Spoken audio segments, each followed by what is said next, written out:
El lado oscuro de Monterrey, que es de donde yo soy, en México, guarda cientos de historias escalofriantes. Aún se recuerda una de sus más temibles épocas situadas por allá entre los años 2009 y 2010 aproximadamente. Sus calles teñidas de rojo, como el escenario de una película de terror, traen todavía recuerdos imposibles de creer.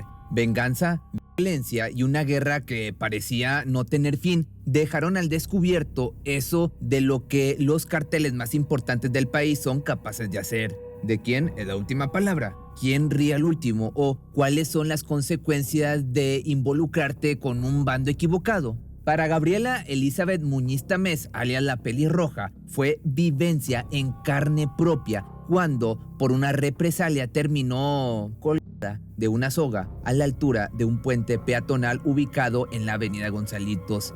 Casi sin ropa y con un mensaje escrito en el pecho, quedó expuesta ante los transeúntes. Mujeres, hombres y quien transitara por ahí en el momento del hallazgo fueron sorprendidos por esa desgarradora imagen que sin duda quedó grabada en su mente para siempre. La ciudad se paralizó con la noticia. Ahora cuelgan personas en las avenidas. Era la pregunta que se hacían los asombrados habitantes. El miedo se apoderó de Monterrey. Salir de paseo, incluso salir a trabajar, era una moneda al aire, pues la posibilidad de encontrarse en medio de una riña entre bandos opuestos era cada vez más alta. La corrupción no resultaba nada fuera de lo normal, siendo México uno de los países más caracterizados por ejercerla. Sin embargo, para Monterrey fue sumamente difícil escalar en el nivel de violencia al grado al que se llegó en esa época. Sin duda, este ataque fue un antes y un después en la historia de la delincuencia organizada. Pero, ¿cómo llegó esta mujer a que fuera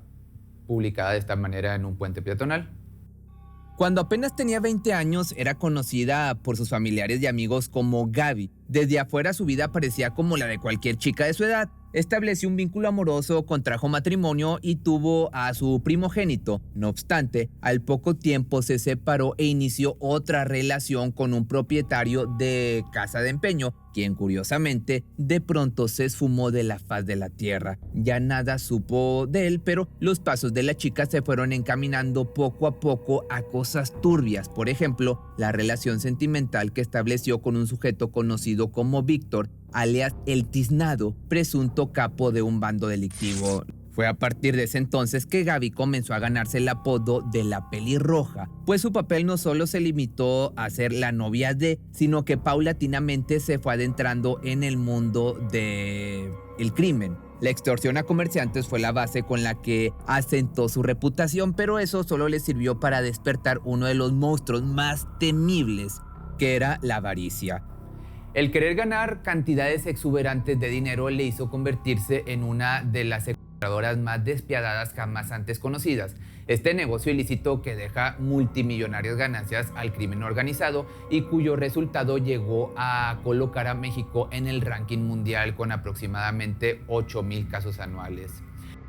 Su falta de empatía y violencia le dieron lo necesario para tomar el puesto de líder. Sin embargo, no era una secuestradora cualquiera, puesto que la diferenciaba un pequeño detalle del resto. Sus principales víctimas eran miembros de su propia familia. Se conoce que La Pelirroja tuvo la hazaña de privar de la libertad a uno de sus primos, quien aparentemente de manera honrada trabajaba en una compañía de trailers. No obstante, se convirtió en el objetivo de la mujer al ser nada más y nada menos que el dueño de dicha empresa. Esta mujer actuó mediante la modalidad de secuestro express, algo que de pronto pasó a normalizarse en nuestro país, que de hecho a mí me pasó esto del secuestro express, pero bueno, esta es otra historia. Cobró 1,5 millones de pesos por el rescate, el cual le fue entregado en su totalidad debido a las sangrientas amenazas con las que se manejó, sin importar que fuera su propia sangre a quien quizá tenía atado de pies y manos en algún rincón del mundo por alrededor de 4 horas consecutivas.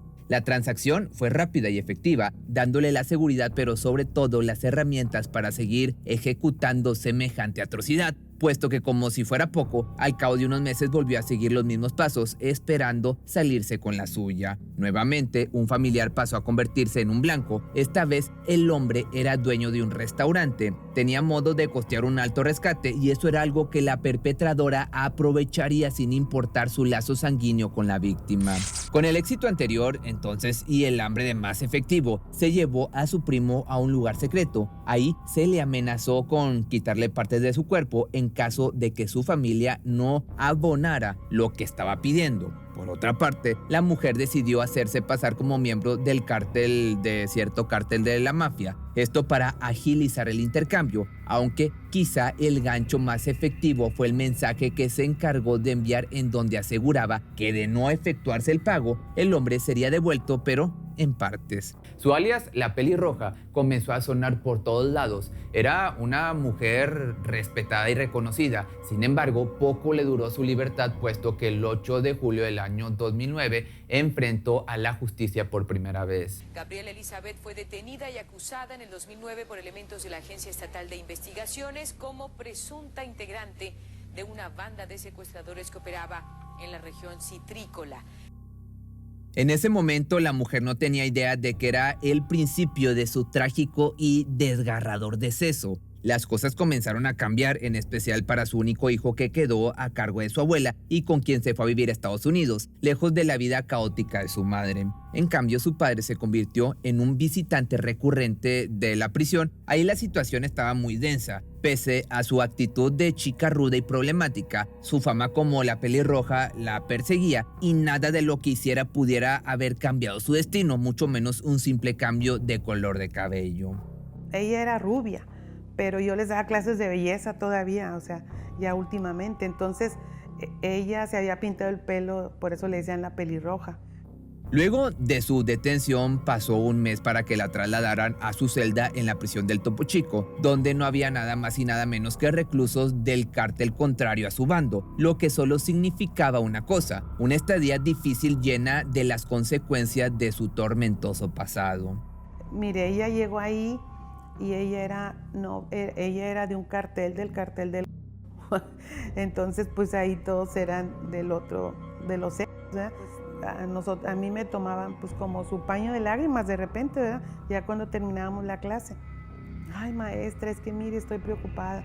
Como si su vida no fuera lo suficientemente complicada ya, Gabriela Elizabeth le había contado a su maestra de clases de belleza que se había enamorado de uno de los reclusos de las celdas junto a la prisión, a las prisiones de mujeres, quien, para su mala suerte, era parte del bando contrario al que ella siempre había mostrado supuesta lealtad, sobre todo por tener una pareja fuera de prisión, quien correspondía a dicho grupo criminal. Entonces ahí empezó todos los ataques de afuera hacia adentro. Entonces a la muchachita esta, ya cuando empecé todo adentro la secuestraron. Inclusive la celadora que ayudó a ella, porque se la llevaron a los enfermos de SIDA para que la violaran, para que la golpearan. La muchacha, cuando la sacó la celadora, a mí me contó otra, de eso sí me contó otra interna. Para ese entonces ya había cumplido 1 año y medio de su sentencia y tenía 31 años de edad. Corría el mes entonces de diciembre del año 2010 y según el relato de la profesora Elba, la mujer fue brutalmente agredida dentro de las celdas de la prisión varonil. Sacó la celadora, a mí me contó otra, de eso sí me contó otra interna. Cuando la sacó de donde la tenían, esa celadora, y que la llevó, ya la muchacha iba muerta. En esta versión se asegura que la conocida como la pelirroja ya había perdido la vida al momento del supuesto ataque, después del cual terminó con una soga alrededor de su cuello. Sin vida o viva al momento, este hecho causó gran temor al interior de las celdas del Topo Chico. La guerra de poder no solo se encontraba en las calles, sino que traspasaba las paredes y los barrotes de la prisión. Ahí la situación era mucho más densa. Otra señora, de esas señoras que son bien fuertes y bien así, tipo chola también. Y esa señora llorando me decía: maestra, ya me quiero ir, fíjese que le hicieron esto y esto a la pelirroja. Dice, y tengo mucho miedo porque pues se va a hacer el ataque contra nosotros y qué culpa tenemos. Sin lugar a dudas, las represalias no se hacían esperar. Cualquier movimiento en falso y se detectaba un nuevo objetivo, por ejemplo, ayudar o auxiliar a quien se supone no debería, significaba pagar bastante caro, y no me refiero a dinero. Bueno, la celadora esta que se la llevó, pues sí supo, ¿verdad?, que cuando salió del penal, que el doctor también le dio alta para que fuera al hospital, que a medio camino secuestraron la ambulancia y la sacaron y la colgaron, pero la muchacha ya iba muerta. Esa celadora fue la que encontraron en pedacitos en el HIV, o sea, por haberla ayudado. Y pues todas esas cosas, pues eso fue lo que más me impactó. Relatado de primera mano por Elba Galindo, quien tenía contacto directo con las internas, celadoras y oficiales que cuidaban el penal. No obstante, es precisamente esta versión la que difiere con la que se dio a conocer públicamente, considerando que el médico forense que realizó la autopsia asegura que la mujer estaba viva al momento de ser expuesta en el puente peatonal. En esta versión se dice que el 27 de diciembre del año 2010, la pelirroja fue liberada para ser atendida debido a un hematoma estomacal. Esto por prescripción del médico de guardia en el reclusorio, quien posteriormente confesó haber recibido amenazas de que le iban a dar cuello en caso de no dejarla salir. Entonces se solicitó la ambulancia, donde sería trasladada al hospital universitario, un destino al que jamás llegó. Los celadores María Dolores Poblano Lugo, Jorge Aldalá Pereira y José Luis Moneda Guevara custodiaban a la mujer en el proceso, pero luego de 5 minutos de camino, un comando armado los interceptó en plena calle, llevándose a Muñiz Tamés, en lo que en un principio parecía un rescate o fuga de la prisión. Nadie esperaba lo que venía después. Esta mañana en Nuevo León fue encontrada colgada con un mensaje en un puente peatonal Gabriela Elizabeth Muñiz Tamés, alias La Pelirroja, quien había sido detenida en el año 2009 por liderar una banda de secuestradores. Gabriela Elizabeth fue detenida y acusada en el 2009 por elementos de la Agencia Estatal de Investigaciones como presunta integrante de una banda de secuestradores que operaba en la región citrícola.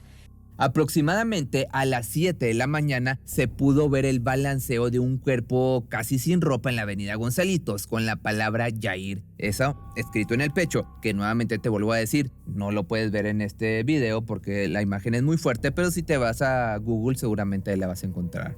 Regresando, pronto se le identificó como la líder de la banda de secuestradores que operaba en el municipio de Allende y que había cumplido apenas 1 año y medio en prisión. Al mensaje se le atribuyeron distintos significados, como el de elegida por los dioses, para un castigo ejemplar, ya que Yair es de origen hebreo, cuyo significado se refiere ser el iluminado, como ya se comentó, elegido por los dioses. También se consideró ese nombre el de su pareja en turno de alguna de las bandas delictivas con las que estaba involucrada, pero el debate más siniestro sin duda es sobre si estaba con vida o ya no respiraba al momento de estar suspendida en el aire, puesto que, como lo mencionó la exprofesora del reclusorio, la mujer ya había fallecido, aunque dicha hipótesis difiere del médico forense Villagómez, quien redactó en su informe: Muñiz perdió la vida por ahorcamiento, no fue abusada.